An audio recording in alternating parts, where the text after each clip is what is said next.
What's up, boils and ghouls? How you doing? Welcome to Beer with Brian, where I'm drinking water today. This is a program of the Coffin Comics Sworn Club. You may be asking yourself, what the heck is the Coffin Comics Sworn Club? And what the heck is Beer with Brian? Those are fair questions to ask. First, Coffin Comics Sworn Club is an exclusive club for people who like to enjoy and collect Coffin Comics. If you join up, you get a welcome pack filled with a bunch of goodies, including your membership card. And you get a 1-day advantage on all news related to Coffin Comics, and you get a 1-hour advantage on the great majority of promotions that Coffin Comics does. So I think people find it kind of fun. Additionally, some other things that we do is we do a raffle on a monthly basis and randomly give away swag and comics and good times. Now, Beer with Brian, of which I'm drinking water, is a program we do every month, and it's an informal conversation where you and I can have questions and answers related to either pop culture or Coffin Comics. So feel free to ask questions. I will like to remind everybody that we have the Demonicron game Kickstarter going. And if you have not backed this, there are 8 days to go. I must promote it because I think it's going to be a lot of fun, and it's quite a labor-intensive project. It's going to take 2 years to make and will feature hand-drawn animation. Crazy stuff. I'm going to start this Beer with Brian with 2 recent things I watched that I think were pretty interesting. So first thing I watched was a movie on Shudder called The Sadness. Now, I'm probably late to the game on this horror film because I heard that there was like a lot of misogyny in it, but I felt that I eventually had to grapple with it. So The Sadness, I believe it's a Korean film, and has a very simple premise. The idea is that there is a virus that is like rabies, but has a component where it brings out people, additionally brings out people's sexual drive. And this movie was insane. If you've seen it, you know what I'm talking about. Definitely not for the faint of heart. The violence is completely over the top. It totally goes to places you wouldn't normally go to, but it has that real driving quest quality to it. And I would say on its own, I don't know what you call these people, like infected or rabid. People have said that it reminds them of reading Garth Ennis's book Crossed, and I would agree with that. It definitely has that feeling because the people who are infected or rabid, they can speak. They're totally vicious. There's a lot of misogyny, which I didn't appreciate. But what I did appreciate was, man, just the look of these people, the gleefulness of their insanity, and the intensity of the movie. It had a unique ending, and look, I warn you about it. It's not for the weak of heart. It's very, very strong stuff. So that's one. And then I watched a true crime documentary on Netflix. And full disclosure, I rarely watch that stuff. I just don't like real life crime. I think it's horrible. But I was intrigued by the premise. It was called American Nightmare, and I recommend it. Some true crime really luxuriates in the horrificness or the violence. I don't like that. I kind of like the detective quality and the mystery of it all and how it's unraveled. And this thing, American Nightmare, did it, and I recommend it. So those are a couple of pieces of pop culture that I've been taking in. Also, gosh, watch Baby Reindeer, which is another Netflix. It's 7 half-hour episodes, drama comedy, and it's about a bartender in London who does a kindness to a woman, gives her a free cup of tea, and that begins a relationship where she stalks him. And that's only the tip of the iceberg of what goes on in that particular miniseries. I found it to be like very, very strong stuff. I do recommend it. Definitely not for the faint of heart. Quite intense, very like a degree of honesty that I think people rarely get into. It was intense. So if you'd like to, if you have any questions, hit me. Brandon saying he's watching that show with his wife. Baby Reindeer. Yeah, Baby Reindeer. Very, very intense. We just finished it up. Gabriel wants to know, have you seen Chucky Season 3, Part 2?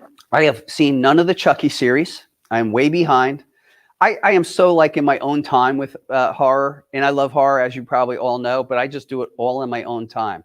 And I must admit, like, I'm very reluctant to watch horror television shows. I don't know what it is. I'm just reluctant. I'm like, can't you just do it in 2 hours? But yeah, I haven't seen it.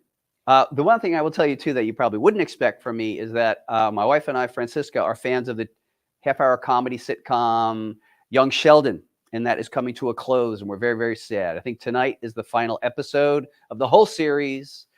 Happy to hear that one of the characters, Georgie, and his wife, Mandy, are spinning off. We will watch it.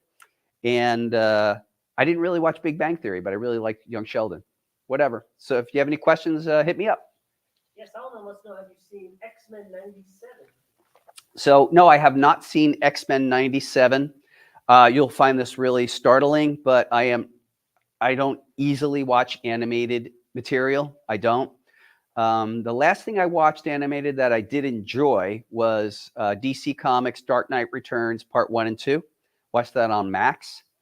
I attempted to begin watching the Crisis on Infinite Earth adaptation, and I fell asleep during it. So it wasn't me. It just didn't resemble what I was used to. But so for me, getting around to something like X-Men 97, I don't know if it's in my near or far future. It's not exactly my bag, you know.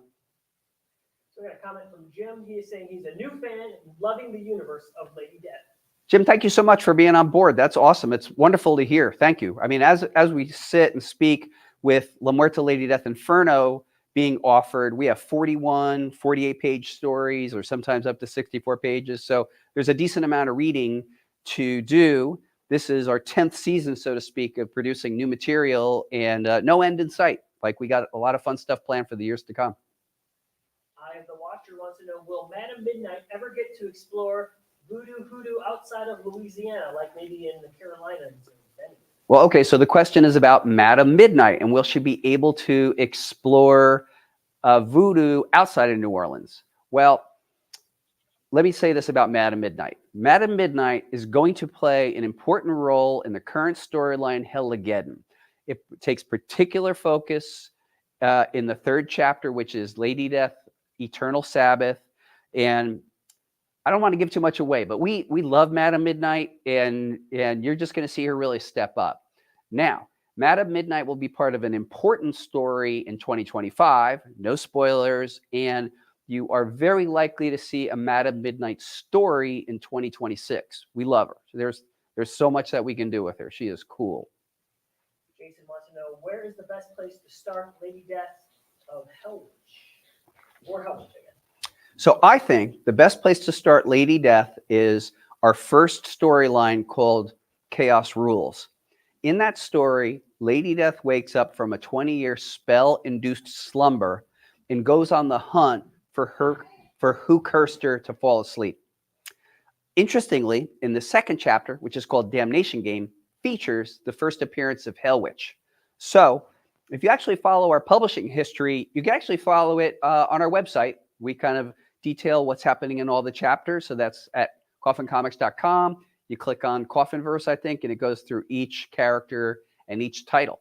But as we sit, we have 41 chapters, either in print or being offered. And while many of the stories do stand alone, they are telling a larger story of an entire universe of characters.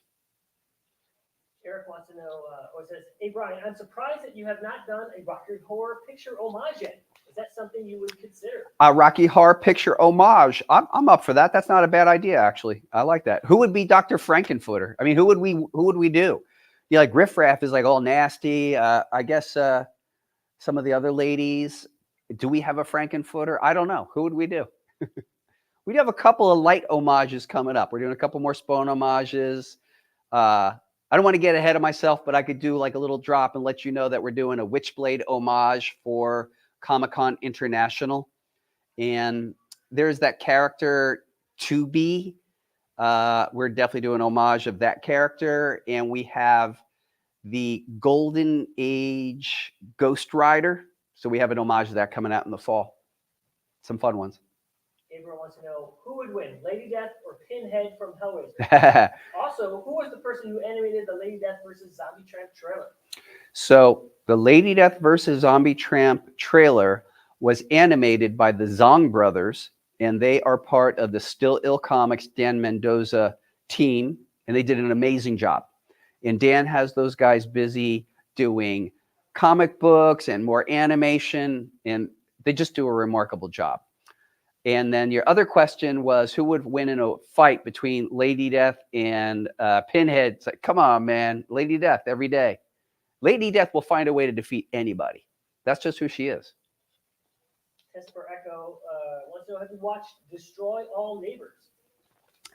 Test for Echoes. I have not watched Destroy All Neighbors. I think I've seen it. Is that on Netflix?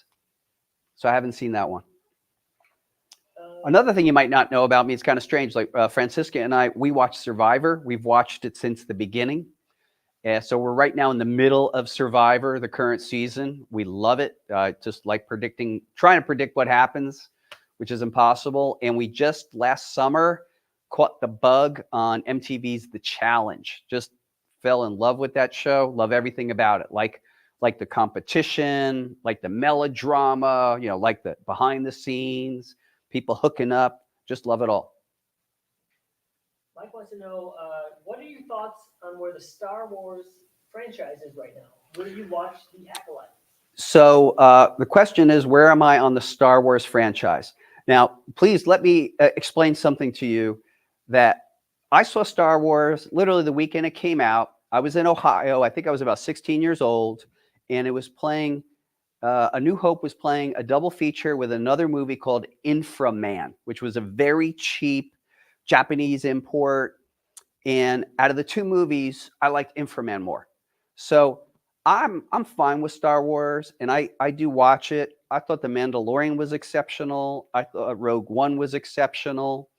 I think everything since like the 70s stuff, A New Hope, Return of the Jedi, it's not been great, So I say this with respect. I get that people love it. But if you really want to know my heart, and that's what this show's about, like Night of the Living Dead is my Star Wars. Like I'm a horror dude through and through. Like that is the thing that obsession that people have about Star Wars. That's what I have about George Romero horror films. I mean, I am endlessly fascinated by the utter minutia of all that stuff, the way people are about Star Wars. But I mean, as far as Star Wars is concerned, I'll probably watch The Acolyte, I guess.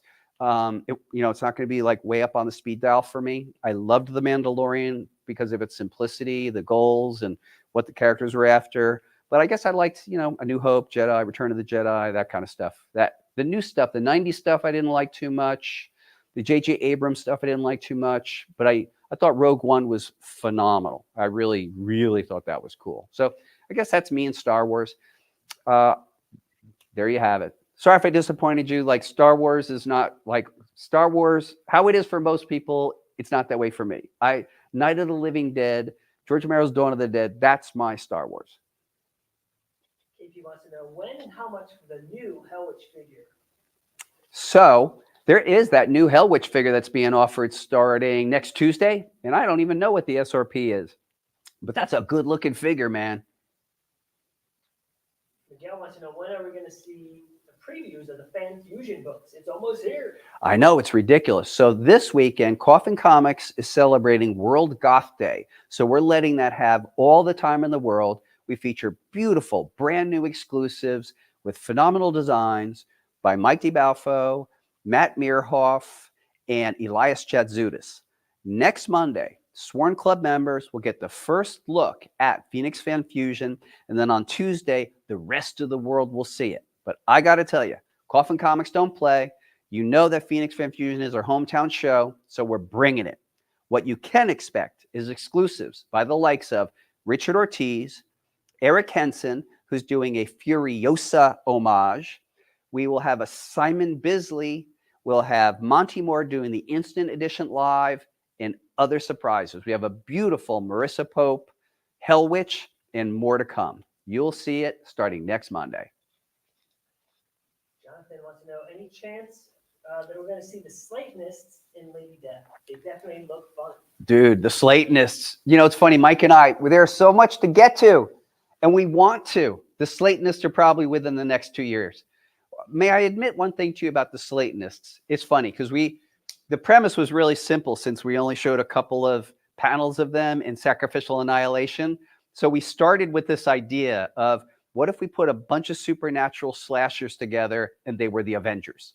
So you saw them in a couple of panels. We actually have all the characters detailed, but what we have to figure out is exactly how to like break it all down and make it work and reasonable.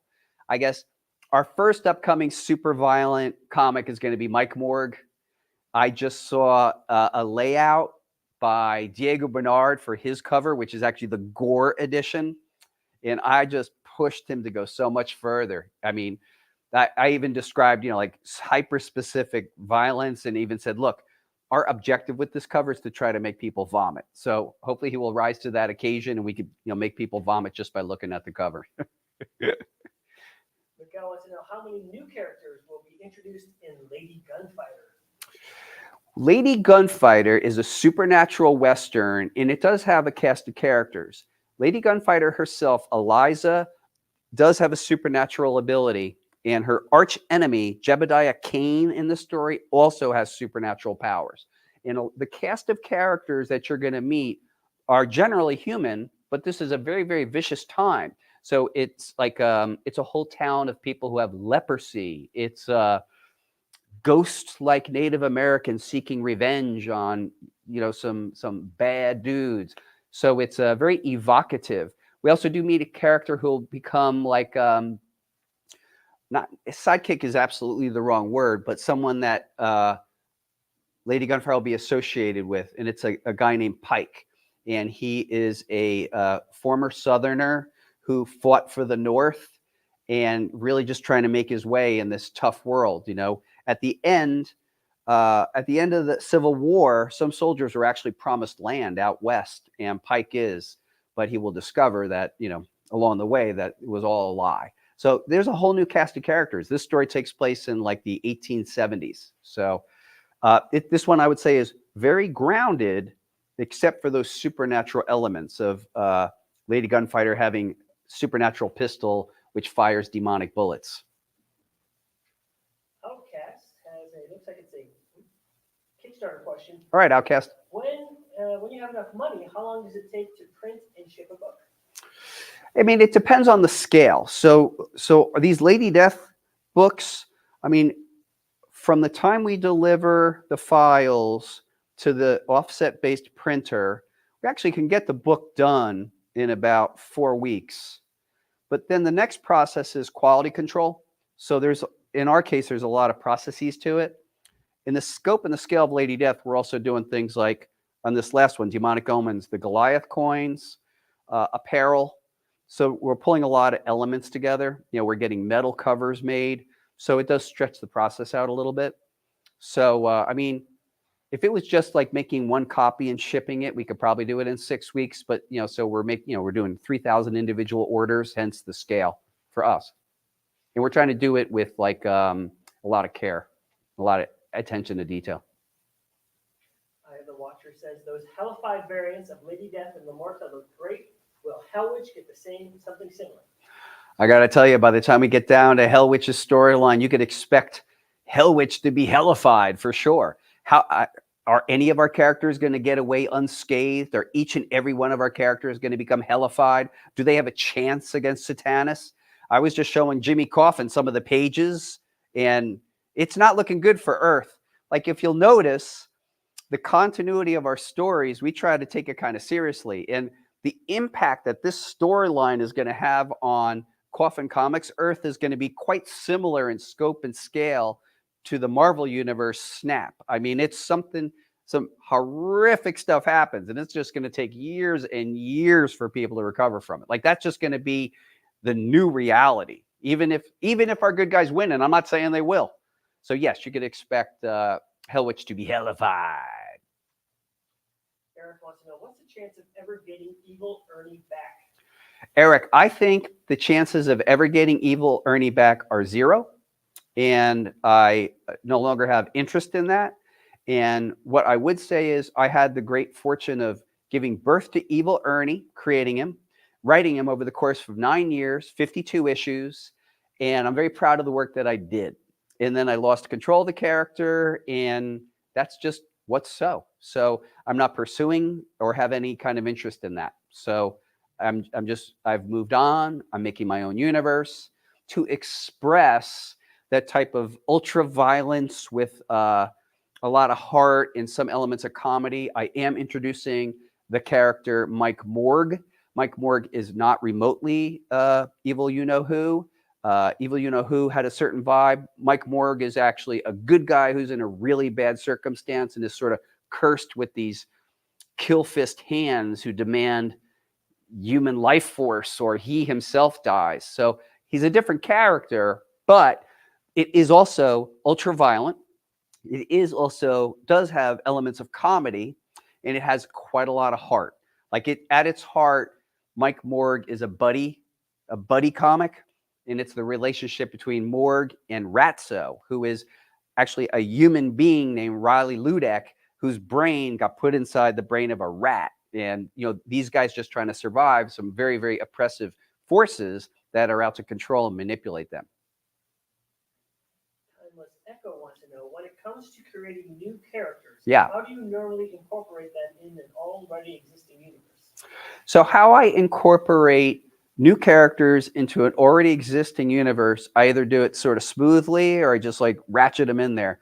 So you might notice, for example, if we go back to Ladeth Chaos Rules, that's Ladeth's Awakening. And then in the second episode called Damnation Game, we did introduce the character Hell Witch. She came back, I think, in chapters 6 and 7. And when we started seeing people talking about her, we thought maybe that would be time to kind of spin her off. So I might introduce a character. I think as a kid, when I was reading Marvel Comics, they would do that. They'd have like a main character like Spider-Man. They would introduce these supporting characters, let's say like the Punisher or other characters. And if people responded to them, maybe that's a way to spin them off. So we have introduced Mike Morg in the pages of Lady Death. People seem to respond to him. Hence he spun off. Same thing with Chaotica and Lady Satanist. So that's kind of our style, I suppose. And right now you're seeing more of Madam Midnight, who we have particular interest in. And I mean, we're spinning her off no matter what, but it'd be great if people embrace her the way we have. But that's kind of the methodology. POV mentions that, so he says, you like naming characters with Lady something? Yeah, I think we're like the Lady Company. Yeah. It's true. You have a bunch of characters that say lady. It's better than girl or woman. So, yeah, guilty as charged. Let's see. We got Nathan's in the house. What's up? Hey, Nathan, what's up? Corey says, I like Mike Morg. Thank you. As a character. Very cool. Yeah, wait till you see it, man. You'll see. If you haven't yet, we had a 2024 preview. We offer it at Swornfest. And we're going to make that digital edition available free in the near future to support Lady Gunfighter. We're going to send that to the most amount of people that we can. And it also includes a nice 6-page preview of Mike Morg in the hopes that you'll kind of get ready and interested in his story. Let's see. Oh, and Robert wants to know, how about any more Hell Witch Spawn covers coming? Like an action cover or Hell Witch? Let's see here. I don't think we have any Hell Witch homages planned this year, but I mean, if you're making a request and we hear more people interested in it, we can do that. I think right now what we've been doing is going through a cycle where we used to have that main premiere edition, and then we might have had a cosplay, or we might have had an homage. We've just been having fun putting like our new characters in those positions. Like last year for Hell Witch, we had the character Angel Vex, and that's another character whose story we look to tell probably in 2026. What are you excited about with the video game? I'm excited about everything with the video game because it's a journey. We'll complete the campaign, and those guys will continue. We'll start the process, and every week we're going to have something new to look at. All of us. They will be updating everyone who backed the campaign. Coffin will be working with them. We'll be seeing animation. We'll be seeing progress. I mean, it's fun. It's going to be a 2-year project. We're going to get news all the time. So I'm looking forward to all of it. And then, of course, the finished goods when it gets out there into the world. Hopefully people like the effort and like the game and like, some of the cool stuff we have planned for it. So everything about it, I'm really looking forward to. Nathan wants to know, will we see a white variant of Hell Witch action figure in the future? So will we see a white variant of Hell Witch? I think that's a great idea. Obviously, she went through that period of time where she had the alabaster skin. I don't know if it's in the current plans, but I can tell you that in terms of the general plans for action figures, there's some cool stuff coming up. There's a Lady Death variant coming up that's super duper complicated. Like the wings are so detailed, and it's based on a beautiful piece of artwork. And I don't want to get ahead of myself, but there's some pretty cool variants coming out. Is it true you'll be at the Detroit ComicCon this weekend? It's not true that I'll be at the Detroit ComicCon this weekend. I'm actually flying out to Detroit to work with Still Ill Comics. I'm going to sign all of the Lady Death Zombie Tramp comic books that Dan has laid out for me. So I got to sign about 1,500 plus books. That's really why I'm flying out. I'll get there tomorrow night. We got some plans, and then all day Saturday into Sunday, I'm signing. That's what I'm doing. Corey wants to know, are you looking to do any animation live movie, anything like that, like you did with Zombie Exterminator? Hey, Corey, that's a great question. In terms of anything, whether any of our characters become TV or motion picture, I think that's just going to require some cooperation and interest from parties that have a lot more deep pockets than Coffin Comics. So that to embark on those types of projects sometimes cost tens of millions of dollars. So we need interested studios, et cetera, et cetera. And there's nothing worth announcing in that field at this moment. Same question, but for Lady Death, is she going to get a live action? I don't know. I mean, if it was up to me, I'd say yes, but it's not up to me. It costs tens of millions of dollars to embark on those things, and like many of us, we do have our feelers out, and when and if something significant comes, we're all about it. I would also say that it seems like it's a tournament for something to be fully realized, come to the marketplace, and become a successful motion picture or television show.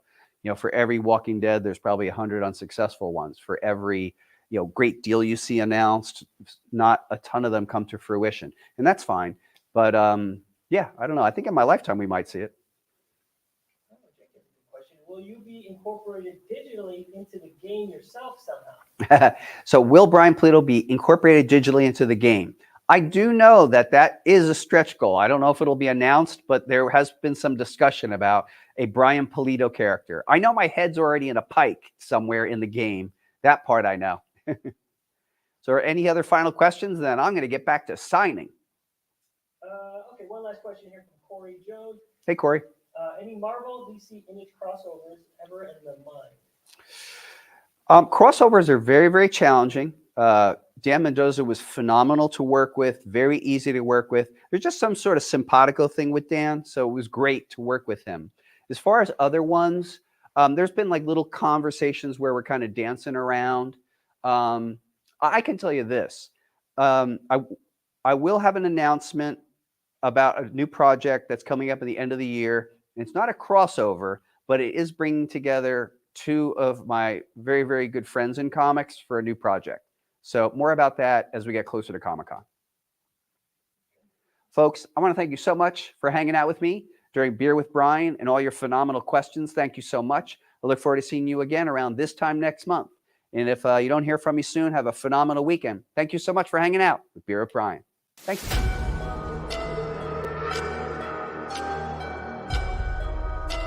Whenever Lady Death returns to Earth, devastation follows. This time, La Muerta vows to put an end to it, and she has just the bullet for the job. That's right, it's Lady Death versus La Muerta. But if the street-hardened vigilante wants to kill the diva of death, she'll have to get in line. While the demonic plague of possessed cultists spread across the world, Lady Death races to uncover a wicked plot. But can she hack her way through Hell Hex foes to unravel a dark mystery? Or will her greatest adversary ever, the one and only Satanist, claim his next sacrifice? This is part 2 of the company-wide crossover event, guest starring Hell Witch, Lady Satanist, and Chaotica.